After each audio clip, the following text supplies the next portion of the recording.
السلام علیکم ورحمۃ اللہ وبرکاتہ۔ معزز سامعین اکرام، آج میں لے کر آئی ہوں محرم الحرام کی 4 تاریخ سے لے کر 10 تاریخ تک یہ عمل کریں۔ میری عزیز بہنوں اور بھائیوں، یہ بہت ہی زبردست اور پاورفل عمل ہے۔ یہ ایسا نادر عمل ہے، اگر آپ نے اس عمل کو کر لیا پورا سال آپ پر کوئی مصیبت نہیں آئے گی۔ اللہ تعالیٰ آپ کو ہر قسم کی مصیبت سے محفوظ رکھیں گے۔ بڑا خاص عمل ہے، یہ عمل بھی قرآنی ہے۔ یہ مہینہ وہ ہے جس کی عظمت قرآن بھی بیان کرتا ہے۔ اللہ تعالیٰ نے اس مہینے کو 4 خاص مہینوں میں شامل کیا ہے، جسے حرمت والا مہینہ کہا جاتا ہے۔ تو اس مہینے کی عظمت بہت زیادہ ہے۔ اللہ تعالیٰ نے اس مہینے کو شان عطا فرمائی ہے۔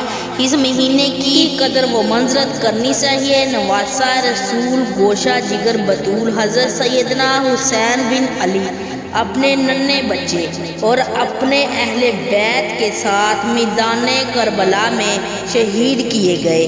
اللہ تعالیٰ نے ان کی شہادت کو قبول کر لیا۔ آج بھی جو حسین اقرار والا ہوگا وہی کامیاب ہو جائے گا، چاہے وہ دنیا سے چلا گیا ہو یا دنیا میں۔ جو بندہ زندہ رہ کر اس کا کردار یزیدی ہو، وہ زندہ رہ کر بھی ناکام ہے۔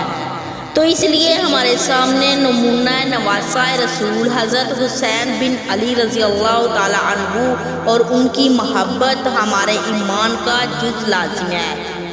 میں جو عمل آپ کو بتانے جا رہی ہوں وہ قرآنی آیت ہے، جنہیں آپ کو اہل بیت کی محبت سے جوڑ رہی ہوں۔ قرآن نے ہمیں بتایا ہے، آیت کریمہ جو ہے ہمیں حادثوں سے بچاتا ہے۔ جب مدد کی ضرورت پڑے گی تو فرمایا یا ایھا الذین آمنوا استعینوا بالصبر والصلاۃ، یا ایھا الذین آمنوا استعینوا بالصبر والصلاۃ۔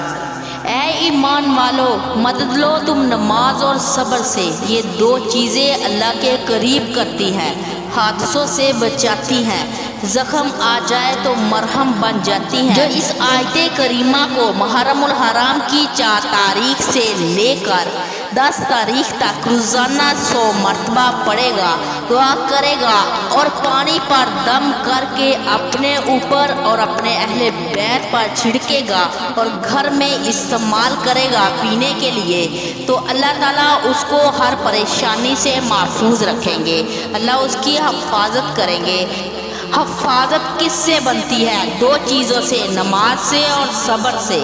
اس کا دامن نہ چھوڑنا، صبر کرتے رہنا، اللہ کی مدد آپ کے ساتھ ہوگی۔